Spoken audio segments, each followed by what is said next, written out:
Hey, welcome back to Legend of Zelda Swordless. This is Breach, and last time we took on dungeon number 5.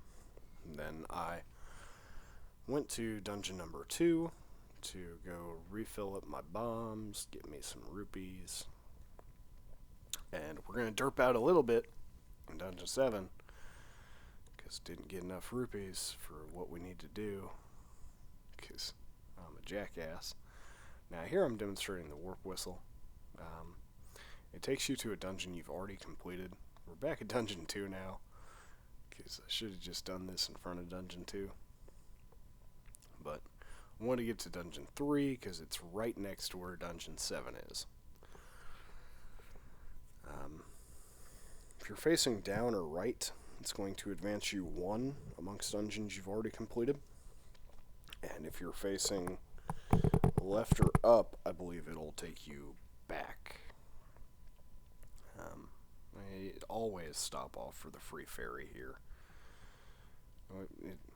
1 heart can be the difference between having to hop out and not finish something or to be able to go actually do something. So it's worth it in 99.9% of situations, unless you're speedrunning. In which case, it could be the difference between, losing a couple seconds or resetting.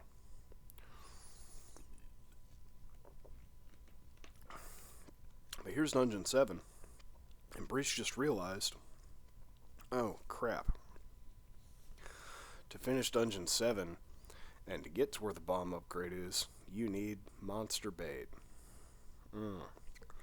Monster Bait costs 68 rupees.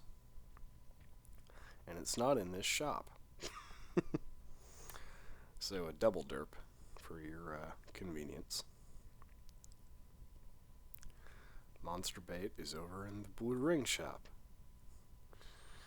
Now it's 60, not 68. Regardless, we still have a 43 rupee deficit for getting the bomb upgrade now. So I'll use this time to show you guys how I efficiently farm up rupees. There are still a few it's a secret to everybody rooms around the map. I was saving them just in case I needed them for like the shield or something, but honestly getting to them and remembering where they are is going to take about as much time as just grinding up some rupees. Here's one of them. I can't remember if this is 30 or if it's just 10, but for a bomb, 30 rupees. It's not a bad trade at all. So instead of 43, we just need 13 now. And I'll just kill stuff on the way to level 2.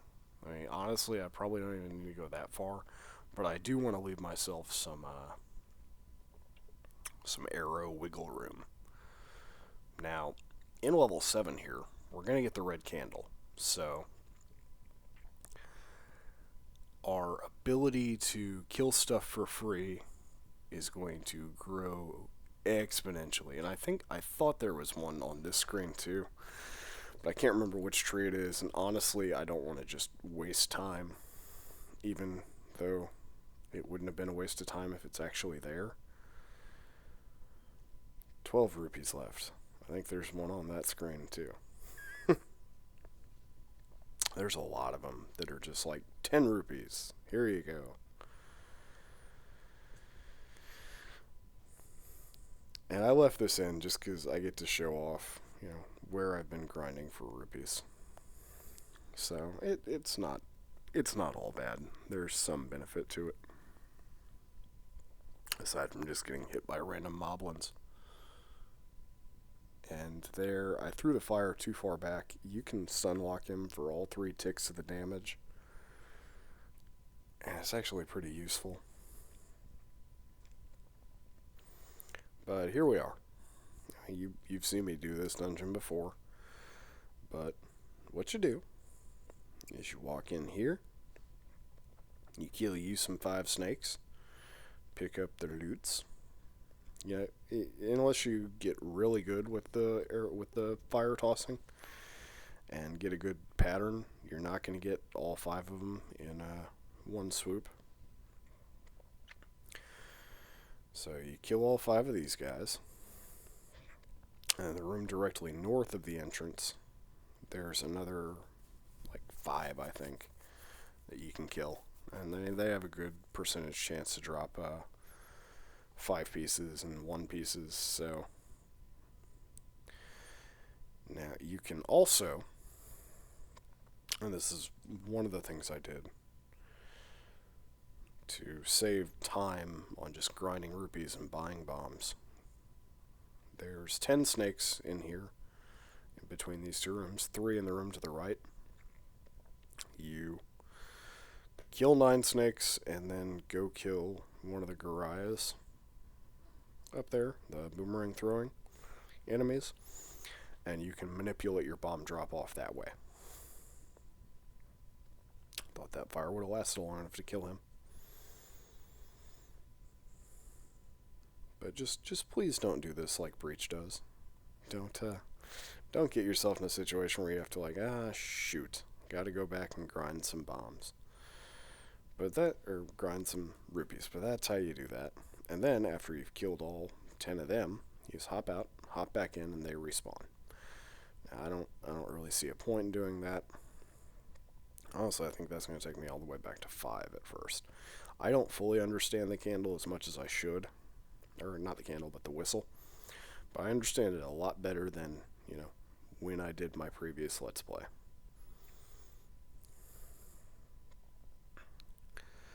So there's that.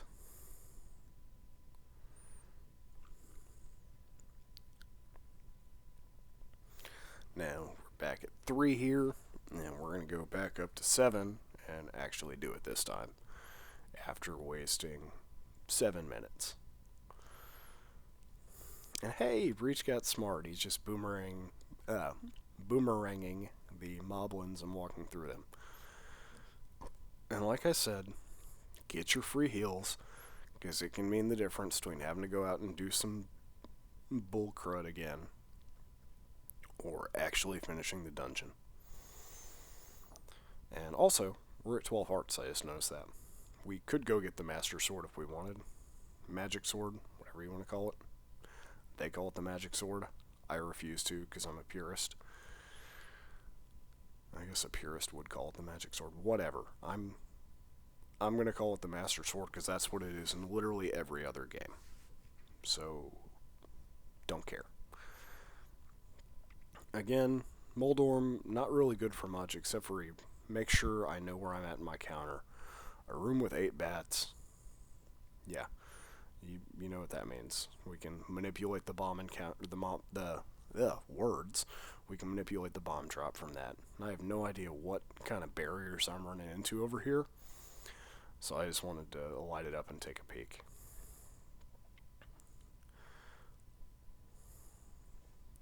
And I get lost here in level 7. It's not one that I particularly spend a lot of time with or investigate really any of the rooms in most playthroughs. So I don't really know what I'm doing, which is the first. That's the thing about Swordless Zelda. It makes you play in such a different way. And yep, your bomb counter reset at 9. Wonderful. Okay, well, your main enemies in this dungeon are going to be Gorias. And honestly, that was exactly what I was hoping to get out of this situation. I'm also trying to see if clearing this room will get me a key, because I'm not getting the magic key in this run. So any keys that I can pick up along the way are infinitely helpful. And, Breach, if you're just going to throw it into his face, it's going to knock him back like that. And don't you start using that damn bow. You put that away right now. I have no idea what happened there. Walking at him pushed him away, I guess.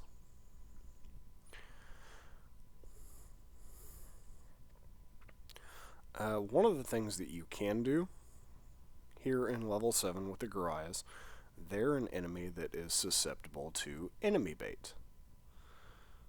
So, what you can do is you can toss down your enemy bait, get them all looped up into one little spot, and here, I'm going to try and damage all 3 of them with 1 bomb. Just conserve as many bombs as I can, because I'm not sure what my situation's going to be like. And honestly, I play this dungeon just fast and loose, way more than I should have, just because I don't recognize any of these enemies as a real threat, which is a mistake. Hey, nerd bucket, stop it. Have some enemy bait. Hey, leave me alone. Oh, I was standing in your path. And you knocked me out of the way so that my bomb didn't actually hit. You weren't nice enough to drop one for me. I've only got 1 bomb left. That door up there is unlocked. Come on, get over here. Get over here and let me kill you. These guys, I believe, have either 4 or 5 HP. So, I mean, 1 bomb doesn't do the trick. And I'm not going to be able to get enough ticks with the candle. Because the candle's only going to do 3 ticks of damage to him.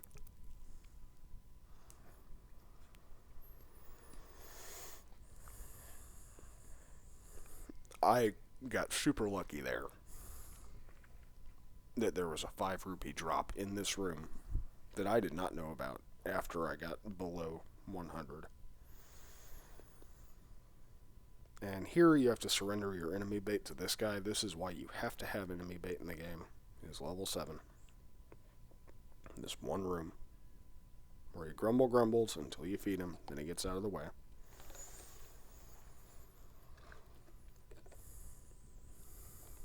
Now, a smart man doesn't have a key, has 1 bomb, is getting super annoyed at the room layout.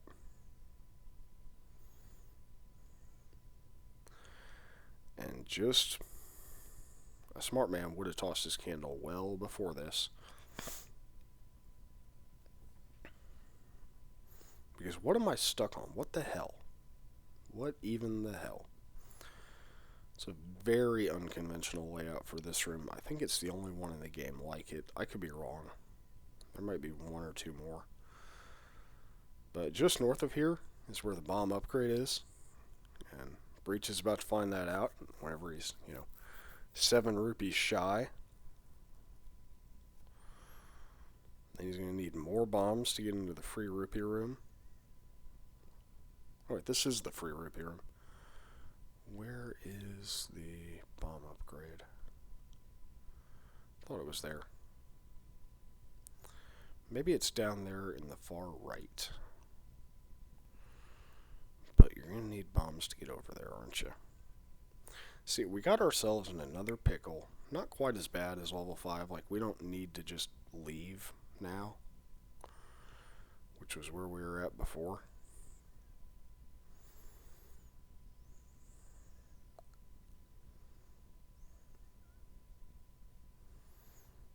And you can see me going a little bit on tilt. Not fully. Hey, Dodongos, you guys are not helpful for us. Not at all. There's some free bombs, so we can deal with stuff. Ropes and a key.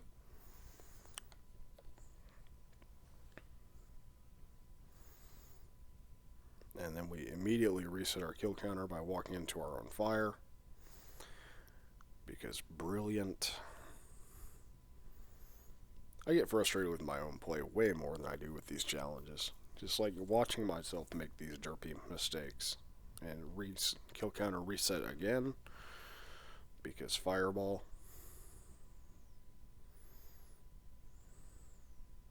And okay, we're decent on rupees, we're decent on bombs, we have a key. The world's not over. We lucked out this time. Breach. Your bomb cells are in that room just north of the Dodongos. you realize that. You think, oh, wonder what's in that room up there. I bet you'd like to have more bombs. Damn right, old man. Give me the bombs. I want the bombs. Okay, so our worries are gone. Now we've just got to remember how to progress through this dungeon.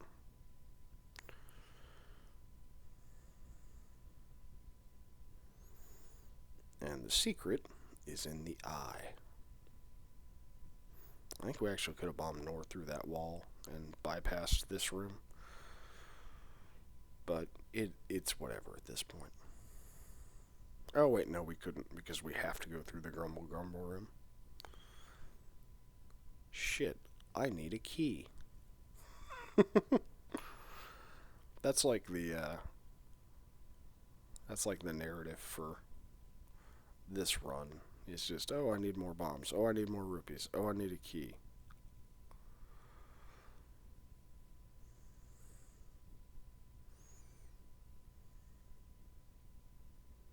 Free bomb drop there to fill up the ones that I'm dropping, taking out these moblins.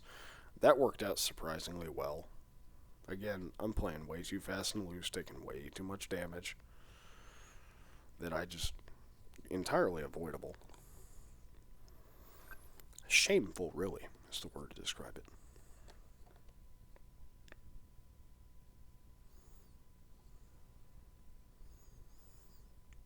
That was a good one. That was a good one. I have 11 bombs, so I mean, I'm not too worried about it. As soon as I get the red candle, I'm not going to have to kill Gorias with bombs anymore, which is really nice. How do I get over there? Oh. This way.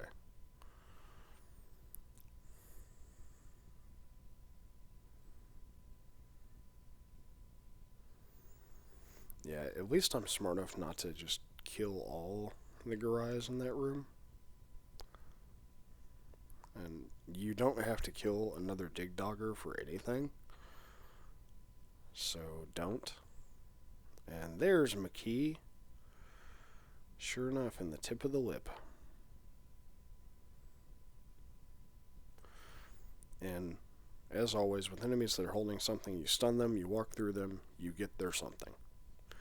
It's only Stalfos and Gibdus that do that, if I remember correctly. And before anyone asks, I should have addressed this in the earlier video. No, I'm not going to do second quest.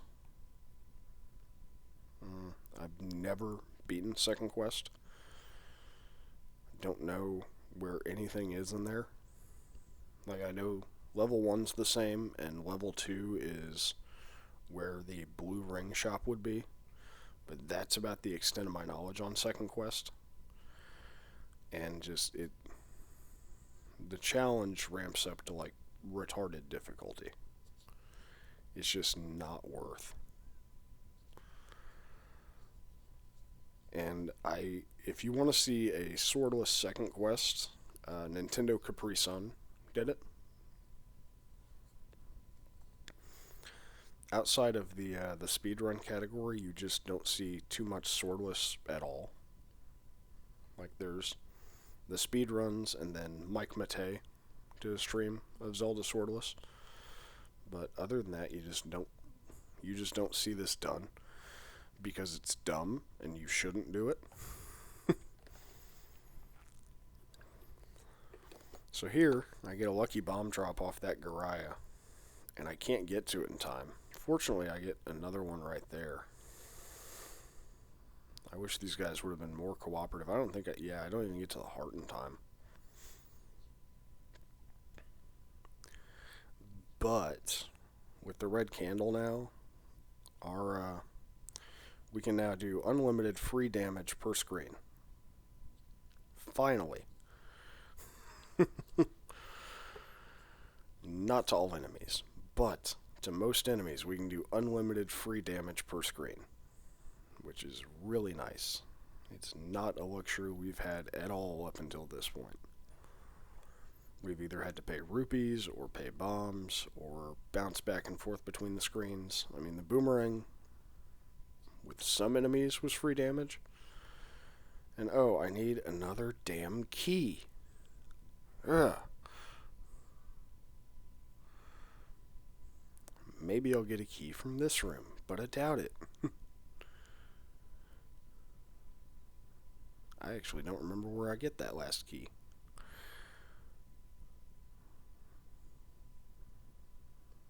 Bombs. Woo. I think I have to go up from the next room and to the right. I mean, that's really all that's left in the map for where there could be another key. But the further issue with that is I've been using keys from other dungeons too. So I don't know where I might have keys left, which is a problem. And that fairy could not have come at a better time.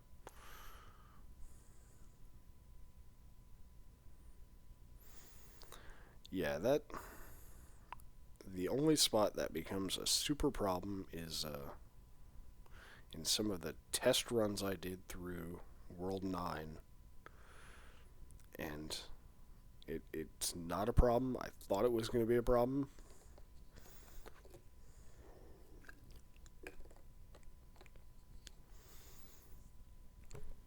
But yeah, if Gorias couldn't be hurt by fire, I think this dungeon would have been one of the more challenging ones, just for bomb management and just having to be patient through the whole thing.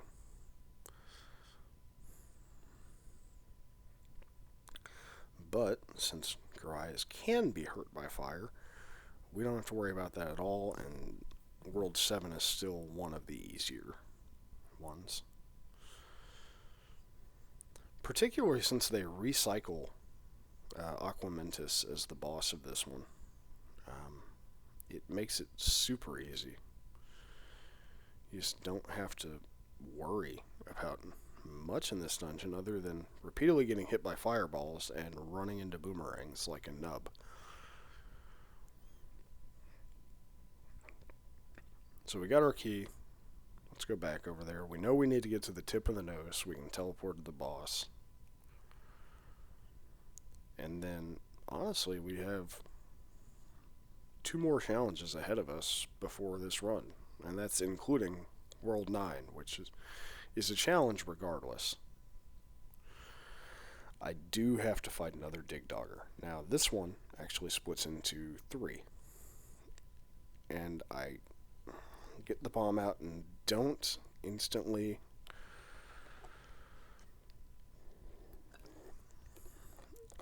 do the whistle, so they don't take any damage from that bomb. It's really a tight timing. Not near as easy as speedruns make it look, but fortunately we have the arrows. I don't think those guys can be hurt by fire. And Dodongos, oh crap, what are we going to do? We're just going to hope that they don't eat the damn bombs. Now, this room, you got 3 bubbles and wall masters. Just treat wall masters the same as you have been, except now you have unlimited fire.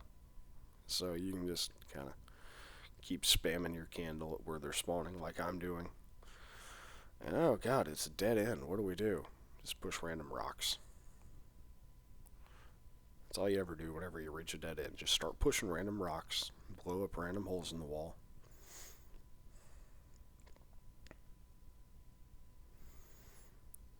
Okay, I guess we're going to take a hit anyways there.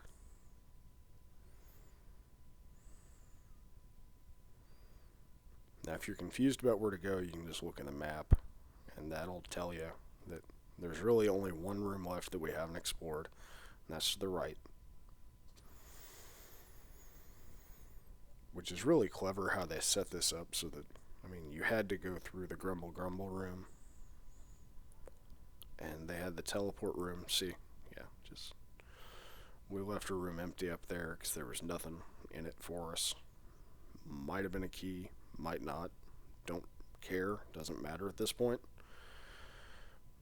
because we can just tank fireballs all day. And then 2 bombs, Aquamanus is still dead. He didn't even get a health buff there. And there we go. That is level 7. Now, the next big challenge of the game. Level 6.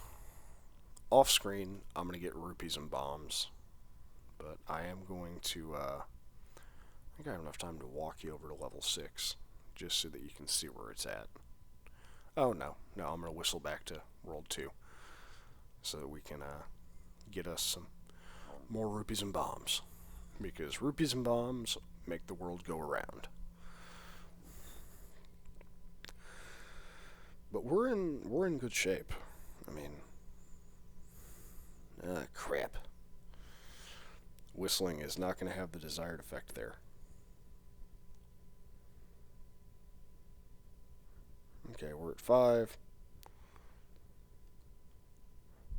Let's hold left on this to go back 1. Okay, we're at 3. Face left, we'll go back 1. And we're at World 2. So I will catch you guys next time where we will go take on World 6. Thanks again for tuning in. Be sure to share the video and, have a good one. Later.